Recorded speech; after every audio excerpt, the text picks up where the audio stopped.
అది ఏ రకంగా సిద్ధిస్తుందో ఆ యోగ మార్గాన్ని చెప్తున్నాడు. సర్వద్వారాన్ని సంయమ్య మనోహృది నిరుచ్యత మూర్ధ్ని ఆదాయ ఆత్మనః ప్రాణమాత్రితో యోగధారణాం. ఓమిత్యేకాక్షరం బ్రహ్మ వ్యాహరన్ మామనుస్మరన్ యః ప్రయాతి త్యజన్ సయాతి పరమాం గతి. సర్వద్వారాన్ని సంయమ్య, అన్ని ద్వారములను కూడా మూసివేసుకుని, సంయమించి అంటే నియంత్రించి, అంటే ఇక్కడ మూసివేసి. ద్వారములంటే ఏమిటి అనంటే, వేటి ద్వారా అయితే మనం లోకాన్ని చూస్తామో, లోకం యొక్క విషయాల్ని మనం గమనిస్తూ ఉంటామో అవి అంటే మన కళ్ళు, మన ముక్కు, చెవులు మొదలైనటువంటివి ఏవైతే మనకి బాహ్య ప్రపంచంతో ఉండేటువంటి సంబంధానికి ఒక తలుపులాగా పనిచేస్తూ ఉంటాయో, ఈ కళ్ళు అనేటువంటి ద్వారం ద్వారా మనము వస్తువుల్ని చూస్తున్నాం, చెవులు అనేటువంటి ద్వారం ద్వారా శబ్దాన్ని వింటున్నాం. ఇవన్నీ కూడా మనిషికి ఇచ్చినటువంటి బాహ్య ప్రపంచంతో సంబంధాన్ని ఏర్పరచుకోవడానికి ఇచ్చినటువంటి కొన్ని కేంద్రములు. ఇవే మనకి తలుపుల కింద రకం. ఈ తలుపులన్నీ మూసేసుకుంటే ఏమవుతుంది అంటే, కళ్ళు మూసుకుంటే ఏమిటవుతుంది, బాహ్యముగా ఉండేటువంటి వస్తువులు ఏవి ఇంకా కనిపించవు. చెవులు మూసుకోగలిగితే బాహ్యమైనటువంటి శబ్దములేవి వినిపించవు. నోరు పట్టుకుంటే మాట్లాడటం అనేటువంటిది ఎవరు నోట్లోకి ఏ వస్తువు కూడా ఆహారంగా కూడా వెళ్ళదు. అలాగే స్పర్శ, మనకి ఏది సుఖంగా ఉంది, మన సూచిస్తున్నది ఏమిటి, ఇవన్నీ కూడా మనం సంయమించగలిగితే, ఇవన్నీ కూడా మనం కనుక నిగ్రహించగలిగితే ఏమిటవుతుంటుంది, ప్రతిసారి కూడా ఈ జ్ఞానేంద్రియం అన్నీ తమ పనులు చేసుకుంటూ ఉంటాయి. వాటికి ఇవ్వబడినటువంటి పని ఉంది కాబట్టి ప్రతిదీ కూడా తను ఏం చూశానో ఒక వార్తని మెదడుకి పంపించేసుకుంటుంది. ఇది ఏం విందో ఆ వార్తని మెదడుకి పంపించేసుకుంటుంది. మెదడు ఏం చేస్తుంది, వచ్చినటువంటి వార్తలన్నింటినీ కూడా పెట్టుకుని ఆహా ఇది వింది ఇది వింది ఇది వింది అంటుంది. దీంట్లో అక్కర్లేనటువంటివి చాలా చాలా చాలా ఉంటాయి. అంటే కళ్ళు ఏవైతే అవసరమైనటువంటివి చూడాలో కేవలము వాటి విషయము మాత్రమే మెదడుకి కనుక చేరవేయగలిగితే అప్పుడు మెదడుకి ఉండేటువంటి పని తగ్గిపోతుంది. ఎందుకంటే అర్థం లేనటువంటి వాటన్నిటిలోనూ చూసినటువంటి ప్రతి విషయమో, ఈ విషయమో ఆ విషయమో ఇవన్నింటినీ కూడా సేకరించుకుని అక్కడ పెట్టుకుని అలాగ దాని మీద పరిహారం జరుగుతూ ఉంటుంది. అక్కర్లేనటువంటి విషయాలన్నీ కూడా అలాగా అలమారంతా కూడా అక్కర్లేనటువంటి వస్తువులతో నిండిపోతే అవసరమైనటువంటి వస్తువులు పెట్టుకోవాల్సినటువంటి అవసరం వచ్చినప్పుడు అక్కడ పెట్టుకోవడానికి మనకి చూడుంటుంది. అంతే వాటిని ఏం చేయాల్సి వస్తుంది, బయట పెట్టేయాల్సి వస్తుంది. అందుకని వీటిని కనుక ఇక్కడే కనుక మనం వడపోయగలిగితే, అంటే కళ్ళే కనుక వడబోయగలిగి, చెవులే కనుక వడబోయగలిగి, నాలుకే కనుక వడబోయగలిగితే అప్పుడు ఏదైతే చేరాలో అది మాత్రమే చేస్తుంది. అక్కర్లేనటువంటి విషయాలు ఏవి కూడా వెళ్ళవు. అయితే అది మనకి సాధ్యమైనటువంటిది కాదు. అభ్యాసంతో మాత్రమే సాధ్యమవుతుంది. అందుకే మనకు అర్జునుడికి చెప్తున్నప్పుడు ఏం కనిపిస్తుంది అంటే, అందరూ చెట్టు కనిపిస్తుంది, కాయలు కనిపిస్తున్నాయి, ఆకులు కనిపిస్తున్నాయి అన్నీ అన్నారు. అర్జునుడికి మాత్రం కేవలము పిట్ట మాత్రమే కనిపిస్తుంది. అంటే మిగిలినటువంటి అక్కడ లేవా, కళ్ళు వాటిని చూడటం లేదా? కళ్ళు చూసినప్పుడు అన్నిటినీ చూస్తాయి, కేవలము పిట్టని మాత్రమే చూడటం అనేటువంటిది ఎలా సాధ్యమవుతుంది? కళ్ళు ఇలా మూసుకుని ఇలా ఏదో చూస్తే వర్తిస్తాను, అంత ఏకాగ్రతతో చూసినా దాని చుట్టూ ఉన్నటువంటిది ఏదో ఆ ఫ్రేమ్లోకి వచ్చేస్తుంది. కానీ ఏం చేస్తుంది అన్నమాట, అతని యొక్క కన్ను మిగిలినటువంటి వాటికి సంబంధించినటువంటి విషయం ఏది కూడా మనస్సులోకి వెళ్లకుండా కేవలము ఏ వస్తువునైతే చూడాలో దానిని మాత్రమే చూడగలిగేటువంటి అభ్యాసము ఆ విద్యార్థినికి అలవాటు ఉంది కాబట్టి, చేసుకున్నాడు కాబట్టి అది మాత్రమే చూడగలిగాడు. ఇవి కనుక మనం చేయగలిగితే దానినే నిగ్రహం అని చెప్పన్నారు. జ్ఞానేంద్రియములను నిగ్రహించండి అంటే బయట వస్తువులేమి చూడకూడదని, వినకూడదని, తినకూడదని అనేటువంటిది కాదు. ఏది వినాలో, ఏది తినాలో, ఏది చూడాలో అది మాత్రమే, మిగిలినటువంటివి మనకి అనువర్తిస్తాయి. అది చేతకానప్పుడు ఏం చేయమన్నారు, అది అభ్యాసం అయ్యే వరకు ఏం చేయమన్నారు, కళ్ళు మూసుకున్నారు. కళ్ళు మూసుకుంటే ఆ కళ్ళు మూతపడిపోతే అప్పుడు ఏమిటవుతుంది, ఎదురుకుండా ఉండేటువంటి ఏ వస్తువు కనిపిస్తుంది, అప్పటికి కొంత ఆగుతుంది. చెవులు మూసుకుంటే ఏది చెవిలోకి రాదు కాబట్టి కొంత ఆగుతుంది. తర్వాత అభ్యాసం వస్తే వాళ్ళు కళ్ళు మూసుకోవాలి, కళ్ళు తెరిచే సమాధిలోకి వెళ్ళగలుగుతారు. మనతోటి మాట్లాడుతూనే ఉంటారు, లోపల వాళ్ళ పని వాళ్ళు చేసుకోగలుగుతూనే ఉంటారు. అది మనకు అభ్యాసం అయ్యే వరకు బాహ్యముగా ఉండేటువంటి వీటికి తలుపులు వేసేయడం, మూతలు పెట్టేయడం ఇలాంటివి మనము చేసుకుంటూ ఉండగా, అంటే సర్వద్వారాన్ని సంయమ్య, ఈ ద్వారములన్నింటినీ కనుక మూసేస్తాయి. ఎందుకు ముయ్యాలి అంటే లోపల ఉన్నటువంటిది ఏదో మనకి తెలియాలి అంటే బయట ఉన్నటువంటివన్నీ మూసుకోవాలి.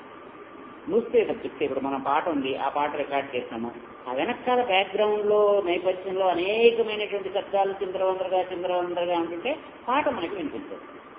మనకు ఉన్నటువంటి సాఫ్ట్వేర్లో దాంట్లోనూ ఏమిటుంటుంది, ఒక నాయిస్ రిడక్షన్ అనేటువంటి ఒక ఆప్షన్ ఉంటుంది. అదేం చేస్తుంది, వెనకాల ఉండేటువంటి శబ్దాలన్నింటినీ తగ్గించేస్తుంది. తగ్గిస్తే పాట ఒకటి మనకు స్పష్టంగా అనిపిస్తుంది. అంటే మనకి ఏదైతే మనకి స్పష్టంగా వినిపించాలో కేవలము అది మాత్రమే వినిపించి మిగిలినటువంటి ఏది వినిపించకుండా ఉండేటువంటి ఒక సాఫ్ట్వేర్ కనుక మనలో కనుకుంటే అప్పుడు అది సరిపోతుంది. అందుకని అది అభ్యాసం అయ్యే వరకు మనం అవన్నీ కూడా మూసుకుంటూ అసలు అందుకని ఏం చేయాలి, అలాంటిది మన దగ్గర లేదు ఉండదు. కాబట్టి ఒక క్లోజ్డ్గా సౌండ్ ప్రూఫ్గా ఉన్నటువంటి ఒక రికార్డింగ్ స్టూడియోలో కూర్చుంటే మిగతా శబ్దాలు ఏది రావు. కాబట్టి పాట కష్టముగా రికార్డ్ అవుతుంది. మనం ఏం మాట్లాడితే అది మాత్రమే రికార్డ్ అవుతుంది. లేదంటే మనం రికార్డ్ అయినటువంటి వాటిలోంచి అంతా కూడా బయటికి తోసుకోవడం చేత కాబట్టి రికార్డింగ్ స్టూడియోలోకి వెళ్ళాలి. అంచేత సర్వద్వారాన్ని సంయమ్య, ఏదైతే మనకి లోపలికి ప్రవేశించడానికి మనకు వీలు లేదో లోపల ఉన్నటువంటి దాన్ని మనం చూడడానికి ఇవన్నీ అడ్డుపడతాయి. కాబట్టి ఇన్నిటి మధ్యలోంచి ఆ వస్తువు మనకి స్పష్టంగా కనిపించదు. కాబట్టి ఇన్నిటి మధ్యలోంచి లోపల ఉన్నటువంటి ఆయన ఏం చెప్తున్నాడో మన చెవులకి తేలదు. కాబట్టి ఇవన్నీ మూసుకో, ఇవన్నీ పక్కన తోస్తాయి, ఇవన్నీ పక్కన తోసేస్తే లోపల నేనేం చేస్తున్నానో నీకు తెలుస్తుంది, లోపల నేను ఏమంటున్నానో నీకు తెలుస్తుంది అని చెప్పి ఏం చెప్పాడు, అవన్నీ మూసేయండి. అవన్నీ మూయగలిగితే మనో హృది నిరుద్ధక, ఈ మనస్సు ఏమిటవుతూ ఉంటుంది. సరే, ఎప్పుడైతే ఇవన్నీ మూతలు పడిపోతాయో కళ్ళకి చూడడానికి ఏమీ ఉండదో, కానీ మనస్సుకు ఒక అలవాటు ఉంటుంది, అదేదో ఒకటి చూడాలి. ఇప్పుడు కళ్ళ ద్వారా చూడాలి.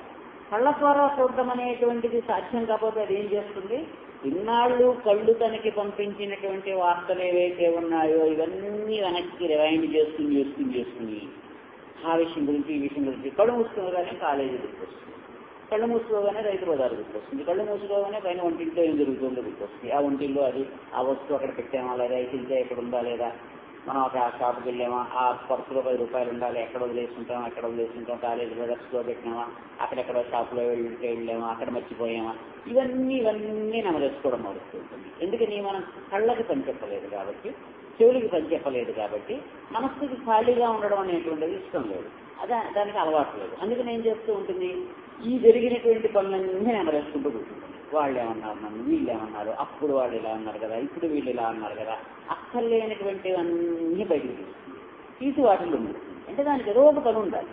చుట్టూ ఇంకా చెత్త పరిచేస్తున్న ఆ మధ్యలో కూర్చోవాలండి. ఈ చెత్త అంతా మనం రోజువారీ వ్యవహారంలో మనం దానికి ఇస్తున్నంతసేపు వేరే చెత్త గురించి ఆలోచించాలి, లేకపోతే లోపల ఉన్నటువంటివన్నీ చేస్తుంది. ఏం చేస్తామంటే అలమార్లో ఉన్నటువంటి వస్తువులన్నీ బయటకు తీస్తుంది. తీసి ఏం చేస్తుంది, సర్దుకోదు. ఒక్కొక్క వస్తువు ఇలా ఆహా ఇది అప్పుడెప్పుడో కొన్నది కదా, అప్పుడు వాడు 10 రూపాయలు మనకి ఎక్కువ ఇచ్చాడు, అదే ఆ పక్క వాళ్ళు మనకి ఇదే వస్తువు 10 రూపాయలు తక్కువ కొన్నారు, అనవసరంగా మనం మోసపోయాం. ఎప్పుడో 2 ఏళ్ల క్రితం 3 ఏళ్ల క్రితం 10 ఏళ్ల క్రితం జరిగింది. ఇప్పుడు ఆ వస్తువు ఏదో మనం వాడుకుంటున్నాం, కానీ ఇప్పుడు ఆ వస్తువుని చూసేటప్పటికి అప్పుడు మనం ఎక్కువ చెల్లించాము ఈ వస్తువు అనేటువంటి ఒకటి గుర్తుకొస్తుంది. ఆ దుఃఖం మనకి మనస్సులోకి వస్తుంది. అరే అనుకుంటూ ఉంటాం. ఎందుకు అది బయటికి తీయడము, ఎందుకు దాన్ని చూసి ఇలా దుఃఖించడము అంటే మనస్సుకు ఉన్నటువంటి ఆ బుద్ధి అంట. మనకి ఏదో ఒకటి పని చెప్పాలి. అందుకని ఏం చేయాలి, మనము ఏం చెప్తున్నాడు, మనః హృది నిరీక్ష, తీసుకొచ్చి హృదయంలోకి దాన్ని బంధిస్తే హృదయం ఏం చేస్తూ ఉంటుంది, మనస్సుకి ఏంటంటే ఇలాగ ఏమిటంటే వాటి గురించి ఆలోచించడం ఇదంతా మనస్సుకు ఉన్నటువంటి అలవాటు. హృదయానికి ఉండేటువంటిది ఏంటంటే ఒక మంచితనము వికాసము అనేటువంటిది ఏదైతే ఉందో అది హృదయానికి. అవతలవాడు చెడ్డవాడైనా, మనకి నచ్చనటువంటి పని చేసినటువంటి వాడైనా సరే, పోనీలే వాడి పాపాన వాడే పోతాడు, అనవసరంగా మనం వాడి గురించి ఎందుకు ఆలోచించడం అనేటువంటిది హృదయం చేసేటువంటి పని. మనస్సు ఏం చేస్తుంటుంది, అలా అస్తమానం వదిలేస్తే వాడికి బుద్ధి ఎలా వస్తుంది, వాడికి బుద్ధి రావాలంటే ఒకసారి మనం గట్టిగా ఉండాలి కదా. అంటే హృదయం చెప్పేటువంటిదేమో ఒక ప్రేమ, ఒక క్షమ, ఇటువంటి సద్గుణములన్నీ హృదయంలో ఉంటాయి.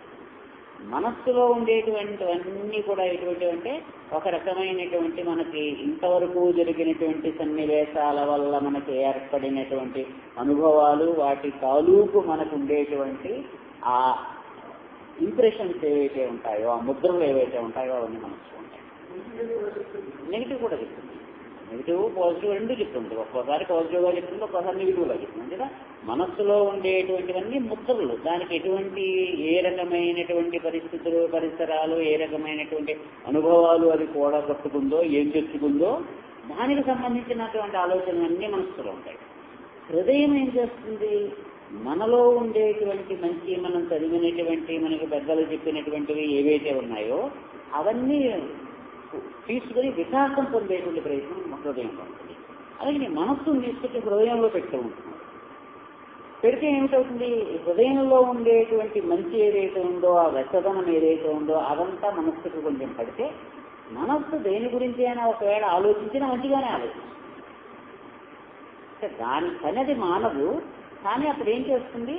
అవతల వాడి గురించి చెడ్డగా ఆలోచించడమో, వాడిలో ఉండేటువంటి చెడు గురించి ఆలోచించడమో మానేసి వాడు బాగుపడితే బాగుండు అనేటువంటి విషయం గురించే ఆలోచించడం మొదలుపెడుతుంది. అంటే హృదయము యొక్క చర్చ కనుక మనస్సు ఉంటే ఆ మనస్సు కొంచెం మెత్తగా తయారవుతుంది, లేకపోతే కఠినంగా, లేకపోతే తన పద్ధతి ఏదో అలాగే ఉంటుంది. అంటే హృదయంలోకి మనస్సును తీసుకొచ్చి నింపు. దాన్ని ఎక్కడో ఒకటి ఉంచకపోతే, దాని చుట్టూ ఏదో ఒక బంధనం మనం పెట్టకపోతే అది అదుపు తెప్పేసి ఇష్టమొచ్చినగా ప్రవర్తిస్తూ ఉంటుంది. అంటే హృదయంలోకి తీసుకురా మనస్సుని తీసుకొచ్చి మూర్ధ్ని ఆహాయ ఆత్మనః ప్రాణమాశ్రితో యోగధారణ.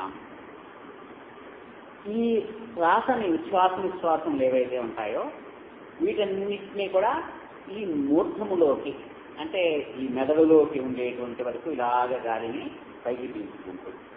ఏదైతే ఎంతవరకు మనము లోపల నుంచి గాలిని పైకి పీల్చగలమో, ఎంతవరకు లోపలికి పీల్చగలమో, ఎంతవరకు బయటకు వదలగలమో, ఇలా చేస్తుంటే ఏమిటవుతుందంటే ఈ మొత్తము దేహము, మనస్సు, హృదయము ఇవన్నీ కూడా ఒకే రకమైనటువంటి స్పందనలోను, ఒకే రకమైనటువంటి ప్రకంపనలలోను అవి ఉంటాయి. అప్పుడు వాటి మధ్యలో ఒక చిన్న వెలుగు లాంటిది వస్తుంది. ఆ వెలుగు అలాగలాగా నిలిచికుంటుంది. అంటే వాళ్ళు కళ్ళు మూసుకోగానే ధ్యానంలో, యోగంలో ఉండేటువంటి వాళ్ళకి ఒక వెలుగు కనిపిస్తూ ఉంటుంది. ఆ వెలుగు ఎక్కడి నుంచి కనిపిస్తుంది? వీళ్ళల్లో ఉన్నటువంటి కనిపిస్తుంది. ఎందుకంటే మనస్సుకి చేసేటువంటి పని ఏమీ ఉండదు కాబట్టి, హృదయం చెప్పినటువంటి హృదయంలో ఉండేటువంటి వికాసమును అంటించుకుని ఉంటుంది కాబట్టి, ఈ శ్వాస ఎప్పుడైతే లోపల నుంచి కిందకి బయటికి వస్తూ లోపలికి వెళ్తూ అది స్వచ్ఛమవుతూ వస్తుందో అదంతా కూడా ఒక రకమైనటువంటి తేజస్సుతోటి నిండినటువంటిదే. లోపల ఉన్నటువంటిదంతా కూడా ఆ తేజస్సు కళ్ళకి, మనస్సు చూడగలిగినటువంటి మనోనేత్రానికి కనిపించడం మొదలవుతుంది. అలాగా తేజస్సు కళ్ళు మూసుకుంటే ఒక వెలుగంతే. అంటే ఒక చుట్టూ ఆవరించినటువంటి ఒక ప్రకాశములో మనం ఉన్నట్టుగా, ఒక వెలుగులో మనం ఉన్నట్టుగా మనం ఉండొచ్చు, లేక మన చుట్టూ ఉండేటువంటి పరిశ్రమలు ఉండొచ్చు, ఏది ఉండొచ్చు. కానీ ఒక లైట్ దీపాన్ని వెలిగిస్తే ఎలాగైతే గదంతా ప్రకాశం నిండుతుందో అలాగా కళ్ళు మూసుకోగానే ఒక విచిత్రమైనటువంటి ప్రకాశములో మనం ఉన్నట్టుగా మనకు అనిపిస్తుంది. ఆ స్థితిలో, ఆ యోగధారణలో కనుక అలాగ నిలబడుతూ ఏం చేయాలి? ఓం ఇత్యేకాక్షరం బ్రహ్మ వ్యాహరన్ మాం అనుస్మరన్ యః ప్రయాతి త్యజందేహం సయాతి పరమాంగతి. ఓం ఇది ఏకాక్షరం బ్రహ్మ వ్యాహరన్.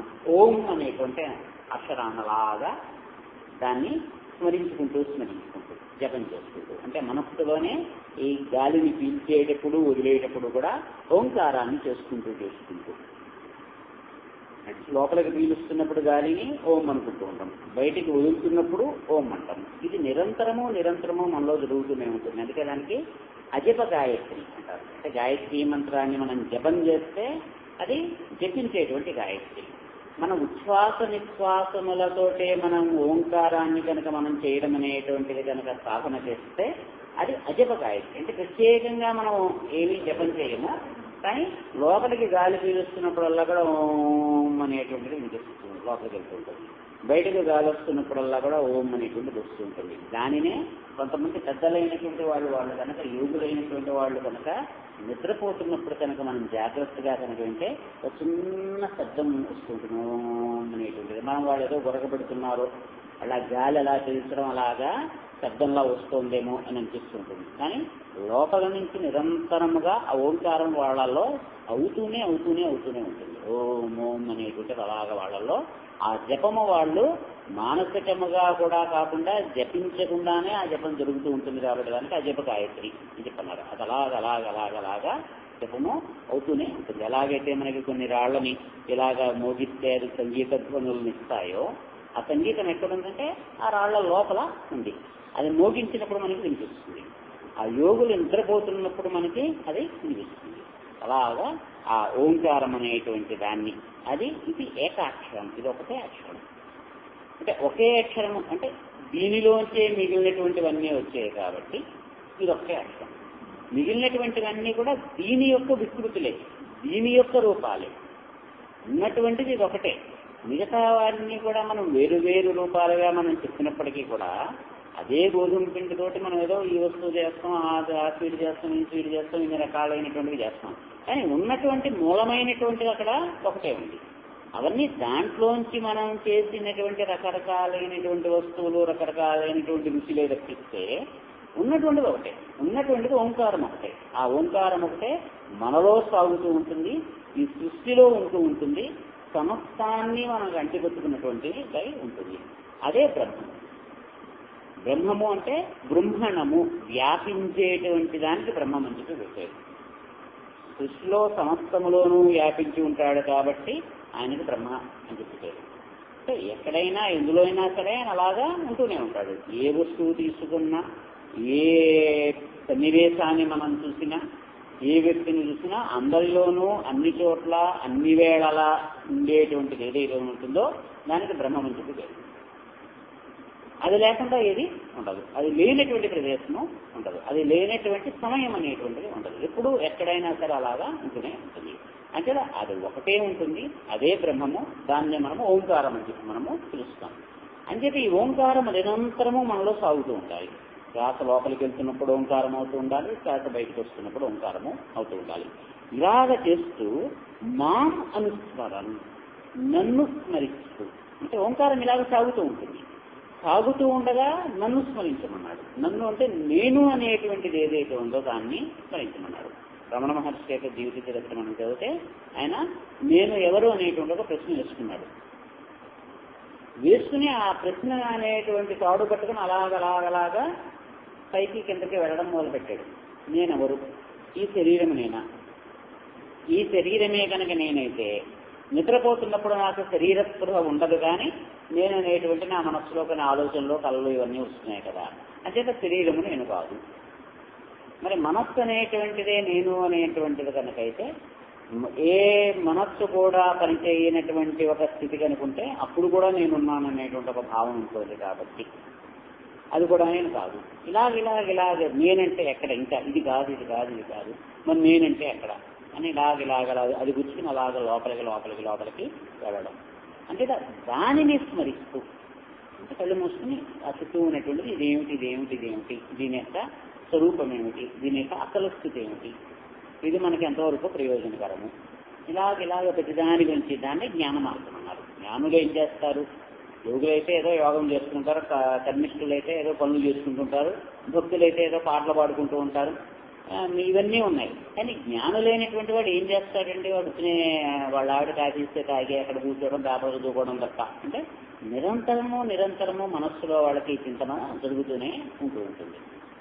చూస్తున్నటువంటి ప్రతి వస్తువు గురించి కూడా ఇది అసలు ఏమిటి, దీని యొక్క అసలు స్వరూపం ఏమిటి, దీని వెనకాల ఉన్నటువంటిది ఏమిటి, దీన్ని ఇలాగ నడిపిస్తున్నటువంటిది ఏమిటి, ఈ చింతనలోనే వాళ్ళు ఉంటారు. ఏ పని చేస్తున్నా సరే దీని వెనకాల దీనికి మూలభూతమైనటువంటిది ఏమిటి అనేటువంటి దాని గురించి ఆలోచిస్తూనే ఉంటారు.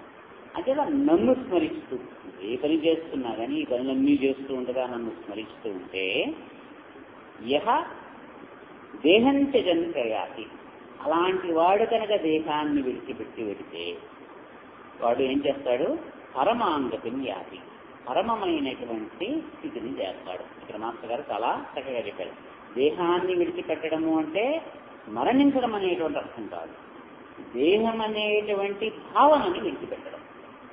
దేహం అనేటువంటి భావనని విడిచిపెట్టి ఎప్పుడైతే వాడు పెడతాడో, అంటే నేను అనేటువంటిది దేహానికి సంబంధించినటువంటిది కాదు అనేటువంటి దేహముతో ఉండేటువంటి అనుబంధానికి దాటి వెళ్తాడో అప్పుడు వాడు నన్ను పొందుతాడు. ఎంతకాలమైతే దేహంతో మనం సంబంధాన్ని పెట్టుకుంటామో, ఈ దేహాన్నే మనముగా మనం గుర్తించడం అనేటువంటిది చేస్తామో, అంతకాలము మనం భగవంతుడిని చూడలేము. అంటే దేహం అనేటువంటి ఒక సంకెళ్లలో మనం చిక్కుకొని ఉంటాం. కాబట్టి ఈ దేహము కంట నేను వేరుగా ఉన్నాను అనేటువంటి భావన మనలో స్థిరమైనప్పుడు అప్పుడు భగవంతుని చూడడం అనేటువంటిది సాధ్యం. పాత్ర వహిస్తుంది. అది ఉపాధి అంటే. ఉపాధి అంటే మీరు చక్కటి వెండి గిన్నెలోనో బంగారపు గిన్నెలోనో అన్నం వండారో ఏదో చేశారు. ఆ గిన్నెను చూసి మీరు మురిసిపోతారు. ఎంతసేపు మురిసిపోతారు? తినాల్సినటువంటి లోపల ఉన్నటువంటి అన్నం. దాని యొక్క ఇదేంటే వడ్డించడానికి ఉపయోగపడే వరకు, లేకపోతే అక్కడ అలంకారం కోసం పెట్టడానికి ఏదైతే ఉందో అంతే దాని యొక్క ప్రయోజనం. ఆ పాత్రను చూస్తూ అబ్బా ఎంత బాగుందో ఎంత బాగుందో అని అన్నం తినడం మానేస్తే మనకు ఆకలి తీరదు. మనకు కావాల్సినటువంటి పాత్రలో ఉన్నటువంటి పదార్థం. పాత్ర యొక్క సౌందర్యం ఆ పదార్థాన్ని అక్కడ పెట్టడానికి ఏదో ఒకటి ఉండాలి. కాబట్టి అరిటాకులో అయినా పెట్టచ్చు, అడ్డాకులో అయినా పెట్టచ్చు, మామూలు సత్తు గిన్నెలో అయినా పెట్టచ్చు, బంగారపు గిన్నెలో అయినా పెట్టచ్చు. ఆ పెట్టినటువంటి ఆ బంగారపు గిన్నెలో పెడితే దగదగా చేస్తూ చాలా చక్కగా అలంకరింపబడి ఉంటుంది. కాబట్టి మనకు చాలా ఆనందాన్ని కలిగిస్తుంది. కానీ ఆనందం అనేటువంటిది అది ఎంత మాత్రమో మనకు ఆకలి ఎక్కువైపోయినప్పుడు ఆ బంగారు గిన్నెలో అలా చక్కగా అలంకారంగా ఉంది, అబ్బాయి ఎంత బాగుందో తయారు చేసినట్టుగా గార్నిష్ చేసి అన్ని పెట్టారు, తినకుండా కూర్చున్నాం అంటే ఆ కేక్ అంతా కూడా అలా ఉంది, కొయ్యకుండా కోసేస్తే కేక్ పాడైపోతుందేమో అంటే ఇంకా బర్త్డే అనేటువంటిది లేదు. ఎన్నో చేసుకోవాలంటే ఆ కేక్ కొయ్యాల్సిందే. కేక్ కొయ్యకుండా కేక్ బాగుంది కదా అని దానికేసి చూస్తూ కూర్చుంటే మనకి ఆకలి తీరదు. అంతేదా దేహము యొక్క అవసరము, దేహము యొక్క ప్రయోజనము ఎంతవరకునో అంతవరకు దానికి గౌరవం ఇవ్వాలి, అంతవరకు దాని యొక్క సంరక్షణ మనం చూడాలి. కానీ అదే పరమము అని చెప్పి మనం అనుకోకూడదు. నేను అన్నం ఆ వెండి గిన్నె కంచంలోనే తింటాను, ఆ బంగారు పళ్ళెంలోనే తింటాను, ఇంకో దాంట్లో నేను తిన్నాను, నాకు అరిటా దేశం ఏమిటి, నాకు స్త్రీలు కంచం పెట్టేమిటి, నా వెండి పళ్ళెం ఎక్కడ ఉంది అని అనడం అనేటువంటిది అది తప్పు. ఉన్నప్పుడు వెండి పళ్ళెం అవ్వచ్చు, బంగారు పళ్ళెం అవ్వచ్చు, ఏదైనా అవ్వచ్చు. కానీ మనం గుర్తుపెట్టుకోవాల్సినటువంటిది పళ్ళెం యొక్క ప్రయోజనము పదార్థము నేల మీద పడిపోకుండా ఉంచడం కోసం మాత్రమే తప్ప అంతకు మించి కాదు. మనకు ఉండేటువంటి తాహత బట్టి మనకు ఎంత ఖరీదైనటువంటిదైనా అక్కడ పెట్టుకోవచ్చు. లేదా దాని ప్రయోజనం దానికి ఉంది. దాంట్లో చిక్కుపడిపోతే ఏమిటవుతుందంటే నా వెండి పళ్ళెంలో నాకు అన్నం పెడితే తప్పిస్తే నేను తినను అంటే అభోజనంగా ఉండాల్సి. అది చెప్తున్నాడు అనమాట. ఎవరైతే దేహం అనేటువంటి భావనని విడిచిపెట్టి దాన్ని దాటి అందులో ఉండేటువంటి పదార్థమునే దర్శించడం అనేటువంటిది అలవాటు చేసుకుంటారో, ఆ స్థితిలో పెడతారో అప్పుడు వాళ్ళు ఏమిటవుతారు? పరమానందతిని వ్యాధి, వాళ్ళు పరమమైనటువంటి గతికి పెడతారు. అందుకే కొన్ని రకములైనటువంటి భిక్షు సాంప్రదాయాల్లో బౌద్ధుల్లోనూ జైనుల్లోనూ వాళ్ళు భిక్షమెత్తినప్పుడు దోసులు పడతారు, దోసుల్లోనే తీసుకుంటారు. అంటే భిక్షాపాత్ర అనేటువంటిది కూడా వాళ్ళకు ఉండదు. అంటే భిక్షాపాత్రతో ఒక మానసికమైనటువంటి బంధం ఏర్పడుతుందేమో అని. భిక్షాపాత్ర, నా భిక్షాపాత్ర ఏది, ఇలా కడుక్కున్నానా లేదా, నా పాత్ర ఎక్కడో పెట్టేసి మర్చిపోయాను, అదే అయ్యో నేను భిక్షకి వెళ్ళాలి, నా పాత్ర ఎక్కడుంది, పాత్ర ఎక్కడుందని వెతుక్కోవడం అనేటువంటిది అది కూడా వాడిని మళ్ళీ కిందకి రాగుతుంది. అందుకని ఎక్కడికైనా వెళ్తే ఇలా దోసులు పట్టుకున్నారు. వాళ్ళు ఏం పెడితే అది ఇంకో ఇంటికి వెళ్ళమన్నారు, ఆ దోసుల్లోనూ ఇంకోటి వేయించుకున్నారు. ఎక్కడో కూర్చుని ఓ ఆకు ఏదో ఉంటే దాంట్లో పెట్టుకుని ఇవన్నీ తినమన్నారు. అంతే తప్పిస్తే పాత్ర తీసుకెళ్ళడం అనేటువంటిది నిషేధిస్తుంది వాళ్ళకి.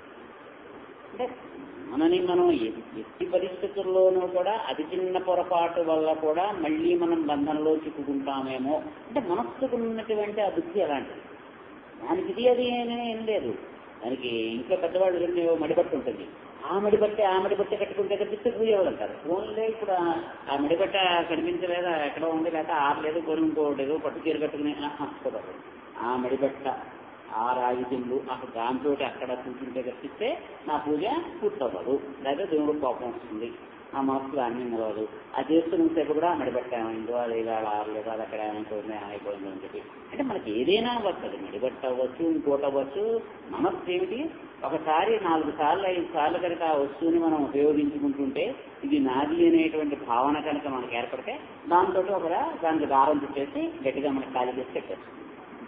అది ఏదైనా అది అనవసరం, మంచి అయినా అనవసరం, చెడైనా అనవసరం. అందుకని ఏం చేస్తారు, కనీసం మంచి విషయాల పట్ల మనసుకు తీసుకెళ్ళేలాంటి బంధాలను ఇస్తే చెడ్డ విషయాల కంటే మంచి విషయాలలో తగులుకోవడం అనేటువంటిది కొంచెం మంచిది. అది బంధమే అయినప్పటికీ కూడా ఏదో మంచి దాని కోసం బంధం పెట్టుకోవడం అనేటువంటిది ఉత్తమమైనటువంటిది కాబట్టి ఆ తర్వాత దాంట్లోంచి బయటికి రావడం అనేటువంటిది సులభం కాబట్టి అంచేత అలాంటి వాడు పరమాంగతిని యాగి పరమమైనటువంటి గతిని పొందుతాడు. అనన్యచేత సతతం యో మాం స్మరతి నిత్యసః సత్యాహం సులభ పార్థ నిత్యయుక్తస్య యోగినః. అంచేత అమ్మో ఇంత పని చేయాలా, ఈ సమస్తమైనటువంటి ఇంద్రియములైనటువంటి ద్వారాలని మూసేసి ఈ మనస్సును పట్టుకొచ్చి ఎక్కడో హృదయంలో పెట్టి ఇలాగిలో ఇంత చెప్పేది ఇదంతా మనకి సాధ్యమవుతుందండి, ఎంత కృష్ణుడు చెప్పినా అవ్వదేమో, ఇలాంటి స్థితిని మనం పొందలేమో, ఎందుకు వచ్చింది రెండో నమస్కారం పెట్టేసి ఆ ప్రసాదం ఏదో నోట్లో వేసుకుని వెళ్ళిపోదాం అని అనుకుంటాడేమో అని చెప్పి మళ్ళీ చెప్తున్నాడు. అనన్యచేత సతతం యః మాం స్మరతి నిత్యసః. ఇన్ని చేసినా చేయకపోయినా నేను చెప్పినటువంటిది ఏమిటంటే అది పద్ధతి.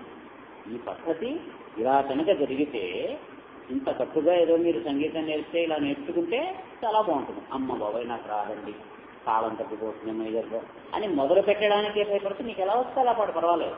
కాలము ఇవన్నీ పక్కన పెట్టేద్దాం, ముందు అసలు పాడడం అనేటువంటి ఇచ్చేయి, దాని మీద శ్రద్ధ పెట్టి తప్పులో ఒప్పులో పాడడం అనేటువంటి ఇచ్చేస్తే మిగతా లేకపోయినా పర్వాలేదు, తాళం తప్పినా పర్వాలేదు, రాగం తప్పినా పర్వాలేదు, శరీరం తప్పినా పర్వాలేదు, నీ గొంతు బాగానే ఉంది పాడు అంటే కన్సెషన్ ఇచ్చుకుంటూ వస్తే ఎప్పటికో మిగతావన్నీ సర్దుబాట్లు అవుతాయి. అందుకని ఏం చెప్తున్నాడు, అనన్యచేత వేరే ఇతరమైనటువంటిది ఏది మనస్సులో పెట్టుకోకుండా, అంటే నువ్వు పరిపూర్ణముగా నీ మనస్సులో ఎంతసేపు ఆ భగవంతుణ్ణి నేను చేరాలి, ఆ భగవంతుని దర్శించాలి, ఆ గురువుని అందుకోవాలి, ఆయన చెప్పినటువంటి చెయ్యాలి, ఇలాంటిది ఒకటే మనకి జ్ఞానంలో ఉండాలి. ఏం చేసినా సరే అదొకటే.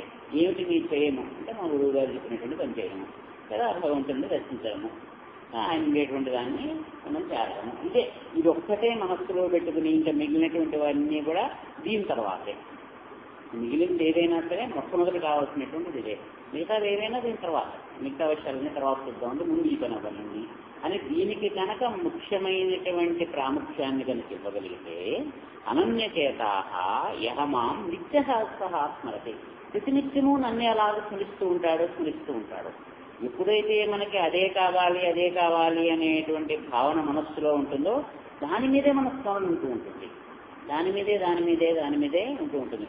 ఏదో ప్రేమలో పడ్డవాళ్ళు కింద వయసులో ఉన్నటువంటి వాళ్ళు కళ్ళు మూసుకున్నా తెలిసినా ఏం చేసినా ఆ క్రీడ వాళ్ళే గుర్తొస్తూ ఉంటారు. వాళ్ళు ఏం మాట్లాడినా ఏం చేసినా ఎంతసేపు వాళ్ళే ఆ ఫోన్ వచ్చిందా లేదా, ఇలాగా అయ్యో ఇంకా ఫోన్ రాలేదు, ఏం చేస్తున్నాడో ఇలా చేస్తున్నాడు అది చేస్తున్నాడు, నిత్యము వాడికి అది ఇష్టము, అయ్యో ఈ వాళ్ళు ఇది చేశాను, ఈ పదార్థం వాళ్ళకి ఇష్టం, ఈ స్వీట్ అంటే ఎంతో ఇష్టం ఆయన చాలా ఇష్టపడతాడు, ఇలాగా ఏం చేసినా అందులో ఆయన ఆవిడో వాళ్ళే ఉంటూ ఉంటారు.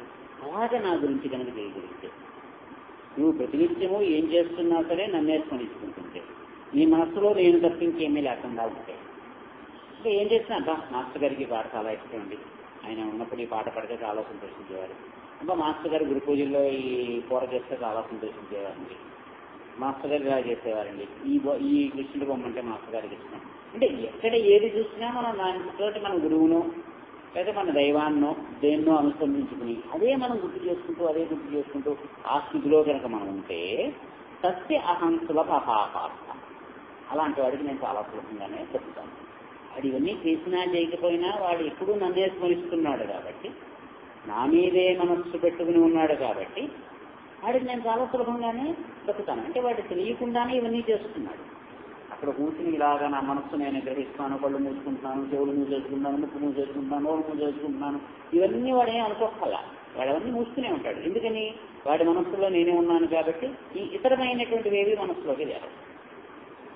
వాడు నా గురించి ఆలోచిస్తూ ఉంటాడు కాబట్టి, నన్నే అని చోట్ల చూస్తూ ఉంటాడు కాబట్టి, వాడు ఏం చూసినా సరే అక్కడ నేనే ఉంటాను కాబట్టి వాడికి నేను కాక వేరైనటువంటిది ఏది ఉండదు కాబట్టి, అలాంటి నిత్యయుక్తస్య యోగినః, నిత్యము యుక్తుడైనటువంటి అంటే నాతోటి కలిసినటువంటి ఆ యోగి ఎవరైతే ఉంటారో అతనికి నేను సులభుణ్ణి. పద్ధతి ఇదే, ఎవరైనా ఈ పద్ధతిలోకే చేరాలి.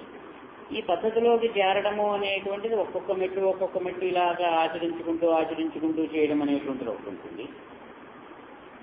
ఎప్పుడూ నన్నే స్మరించుకుంటూ వాటితో పాటు ఇవన్నీ కూడా అనుకోకుండా వాళ్ళు వీటన్నిటినీ సాధించడం అనేటువంటిది అంటే అలా కూడా సులభమైనటువంటిదే. మాముపేక్ష పునర్జన్మ దుఃఖాలయమ శాశ్వతం నాప్నువంటి మహాత్మనః సంసిద్ధిం పరమాంగతాః. ఏమిటవుతుంది నన్ను చేరితే అంటే వాడికి ఇంకా పునర్జన్మ అనేటువంటిది ఉండదు. అంటే జన్మ అనేటువంటి బంధం ఉండదు. పునర్జన్మ ఉండదు అంటే మళ్ళీ వాళ్ళు దేహం తీసుకుని భూమి మీదకి రారా అనేటువంటిది కాదు. ఒకసారి వస్తే రావచ్చు. మాస్టర్ గారు లాంటి వాళ్ళు మళ్ళీ జన్మందికి ఎత్తారని వాళ్ళు ముక్తులైపోయి ఉంటారు కదా. అంటే వాళ్ళకి అవసరం ఉంది అని అనుకుంటే వాళ్ళు మళ్ళీ దేహం తీసుకుని వస్తారు. మనకి వాళ్ళకి ఉండేటువంటిది ఏమిటంటే అవసరం కొద్దీ వాళ్ళు దేహాన్ని తీసుకుంటారు కాబట్టి వాళ్ళు బద్ధులు అవ్వరు. దాంట్లో ఎంతకాలం ఆ దేహంతో పని ఉంటుందో అంతకాలము ఆ పని చేస్తారు వాళ్ళు. ఆ తర్వాత ఆ దేహాన్ని విడిచిపెట్టేస్తారు. అయితే మనమేమిటి బలవంతంగా ఆ దేహంలో ప్రవేశపెట్టబడతాం. మనం చేసినటువంటి కర్మ మనకు ఆ దేహాన్ని ఇస్తుంది. ఆ దేహంలో మనం ఉంటాము. ఆ కర్మ మనల్ని నడిపిస్తుంది. ఆ దేహంలో మనం ఎన్నాళ్ళు ఉండాలి, ఏం చేయాలి అనేటువంటిదంతా కూడా ఆ ప్రోగ్రామ్ అంతా కూడా ఆ కార్యక్రమం అంతా ఎవరి చేతుల్లోనే ఉంటుంది.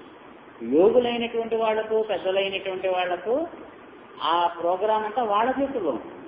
వాళ్లే రాసుకుంటారు వాళ్ళు ఏం చేయాలి ఈ దేహంలోకి వచ్చిన తర్వాత అనేటువంటిది. అంచేత అలాంటి వాళ్ళు దేహాన్ని మళ్ళీ తీసుకున్నప్పటికీ కూడా, జన్మనెత్తినప్పటికీ కూడా ఈ జన్మలేవి కూడా లెక్కలోకి రావు.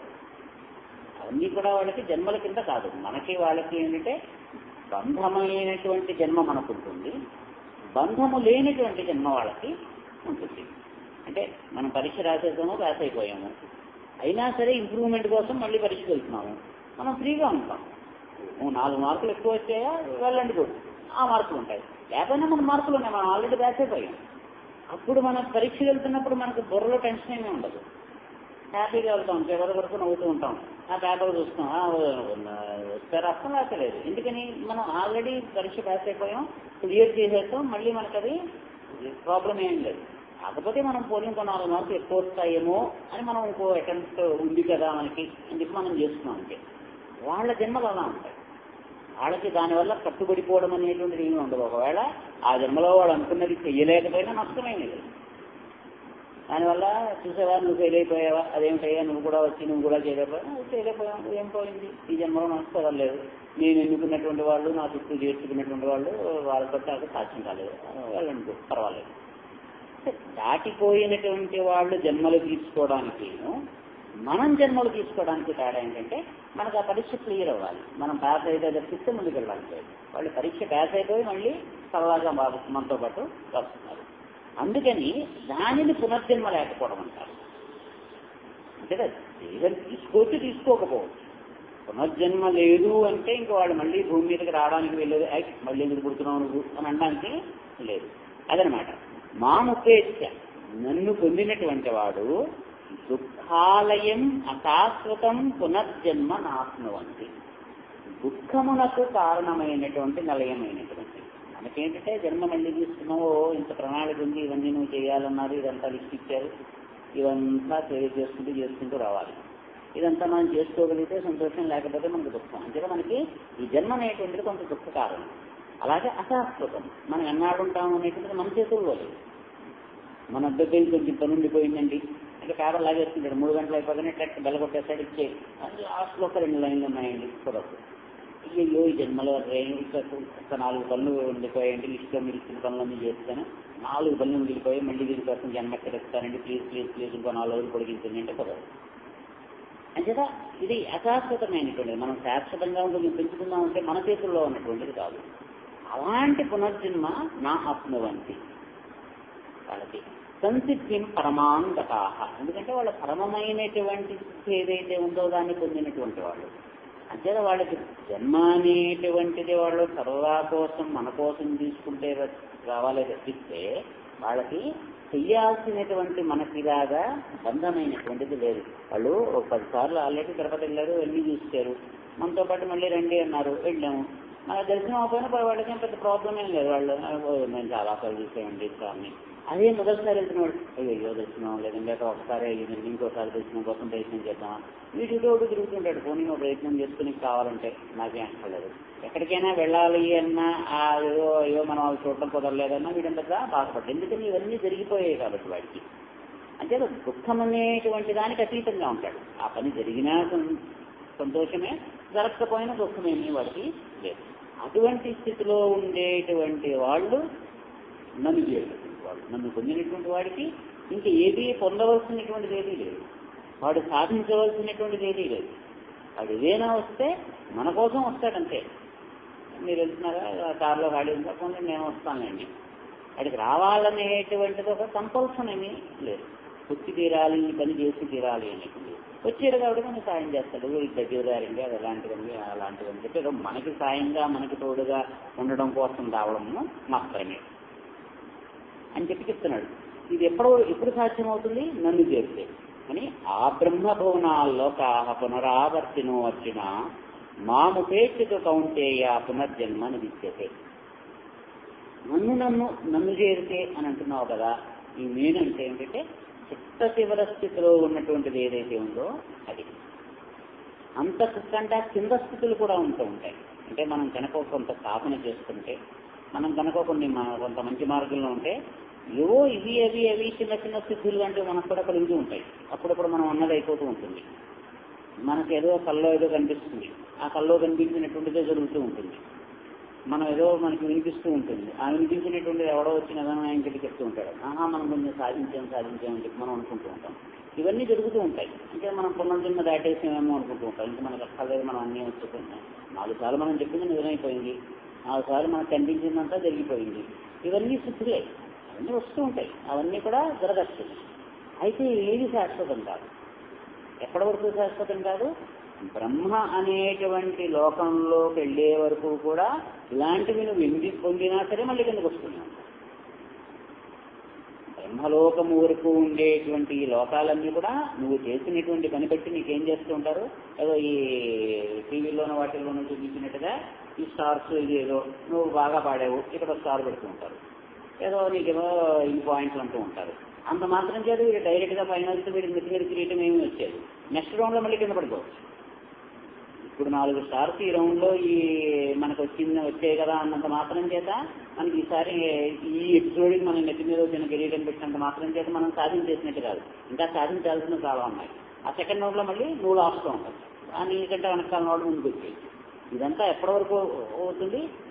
చివర ఫైనల్ రౌండ్లోకి వచ్చిన తర్వాత అప్పుడు నీ ఎదురు మీద ఉన్నటువంటి కిరీటం అది ఇంకా శాస్త్రం, ఇంకా దాని నుంచి ఇంకా లేదు.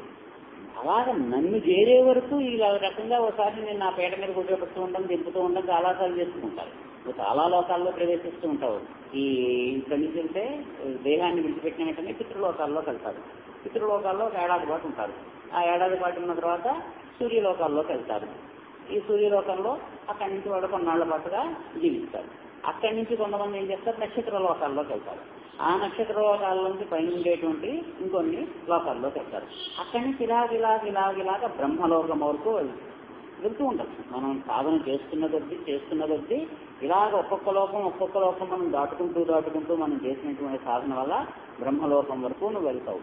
వెళ్తున్న ప్రతిసారి కూడా అక్కడ ఎన్నాళ్ళు ఉండాలో అన్నాళ్ళు ఉంటావు, మళ్ళీ వెనక్కి వస్తుంటావు. ఇవేమీ శాశ్వతం కాదు. అంటే బ్రహ్మని నేను దర్శించానండి, ఇవాళ ప్రెసిడెంట్ పాటుగా నేను టెండర్ తీసుకున్నాను, ఆ ఒకరోజే నీకు. ఆ మన్నాడు మళ్ళీ నువ్వు ఆ పాస్ ఇచ్చిన ప్రెసిడెంట్ రాష్ట్రపతి భవన్కి వెళ్తే నేను నిన్న వచ్చేది కదండి, ఇదే పాస్ చూపిస్తే వాడు నన్ను పంపించినట్టు పంపించారు. అది నిన్నటికే పనిచేస్తుంది ఆ పాస్. ఆ రోజు రాత్రి టెండర్ కోసం నీకు పాస్ ఇష్యూ చేశారు, అది ఇచ్చిన ఆ రోజు రాత్రి ప్రెసిడెంట్ గారు నీకు సెకండ్ ఇచ్చారు, ఫోటో తీసుకున్నారు, అయిపోయింది. మళ్ళీ బయటకు వచ్చేయాల్సిందే. నేను అక్కడే ఉంటాను అంటే కుదరదు. అది ఎప్పటి వరకు ఇలాగ బ్రహ్మలోకం వరకు నువ్వు వెళుతూ ఉంటావు, నీకు ఆ స్థితి వస్తూ ఉంటుంది, మళ్ళీ వెనక్కి వస్తూ ఉంటావు. బ్రహ్మలోకం దాటిన తర్వాత నేననేటువంటి లోకం వస్తుంటుంది. ఆ నేననేటువంటి దానికి నువ్వు ఏ పేరు పెట్టు, విష్ణులోకం అని చెప్పి వైకుంఠం అని పేరు పెట్టు, లేకపోతే కైలాసం అని పేరు పెట్టు, ఇంకో పరబ్రహ్మ అని పేరు పెట్టు, నీ ఇష్టం ఏదో ఒక పేరు పెట్టు. అక్కడికి చేరితే మాత్రం ఇంకా వెనక్కి రావాల్సిన అవసరం ఉంటుంది. అది మాత్రం నీ ఫైనల్ డెస్టినేషన్. ఇంకక్కడి నుంచి ఇంకా కింద పడిపోవడం అనేటువంటిది ఉంటుంది. లేకపోతే ఈ వైకుంఠపాడిలో పరంపర చౌకానంలో నిత్యం ఎక్కుతూ ఉంటావు, మళ్ళీ పాము తగ్గితే కింద పడిపోతుంటావు. ఆ చిత్తజీవులకు వచ్చేసిన తర్వాత మాత్రం ఇంకా ఉండదు. అది చెప్తున్నాడు. ఆ బ్రహ్మభువనాత్ లోకాహ, బ్రహ్మలోకము వరకు ఉండేటువంటి లోకములన్నీ కూడా పునరావర్తిన, మళ్ళీ వెనక్కి తిరిగి రావాల్సినటువంటిదే అర్జున. నేను సాధించేశాను అని నువ్వు అనుకోవడానికి కుదరదు. మళ్ళీ వెనక్కి వెళ్ళిపోతావు అంతే. అది ఇంకా అక్కడ ఎన్నాళ్ళైతే దాని యొక్క స్థితి ఉంటుందో అన్నాళ్లే నీకు అది. ఎందుకని? బ్రహ్మకి కూడా మళ్ళీ పుట్టుక అనేటువంటిది ఉంది కాబట్టి, బ్రహ్మ కూడా శాశ్వతుడు కాదు కాబట్టి, ఈ కల్పము వరకు ఆయన బ్రహ్మకి ఎంతవరకు ఉంటుందో ఆయన యొక్క వయస్సు, ఆయన యొక్క స్థితి అన్నాళ్ళు ఆయన ఉంటాడు. ఆ తర్వాత ఆ బ్రహ్మ వెళ్ళిపోతాడు. ఇప్పుడు ఉన్నటువంటి బ్రహ్మ వెళ్ళిపోతాడు, ఇంకో కొత్త ఆయన బ్రహ్మ కింద వస్తాడు. మనకి భవిష్యత్తులో ఆంజనేయ స్వామి బ్రహ్మగా వస్తాడు అని చెప్పిస్తాడు. ఆయన్ని భవిష్యత్ బ్రహ్మ అంటారు. కొన్ని కల్పాలు అయిన తర్వాత అప్పుడు ఈ 4 ముఖాలు వేసుకుని అక్కడ ఉండేటువంటి ఆయన ఆంజనేయ స్వామి. అప్పుడు బలిచక్రవర్తి ఇంద్రుడు అవుతాడు అని చెప్తారు. ఆ బలిచక్రవర్తి అని చేత పాతాళ లోకంలో ఇప్పుడు ఆయన ట్రైనింగ్ పొందుతున్నాడు. ఆ ఇంద్రత్వాన్ని పొందడానికి అవసరమైనటువంటి సాధన ఏదైతే ఉందో అదంతా అక్కడ కూర్చుని ఆయన చేసుకుంటున్నాడు. కొన్నాళ్ళైన తర్వాత ఆయన ఇంద్రుడు అవుతాడు. ఇలాగా ఇవన్నీ కూడా మారిపోతూ ఉండేటువంటి పోస్టులే.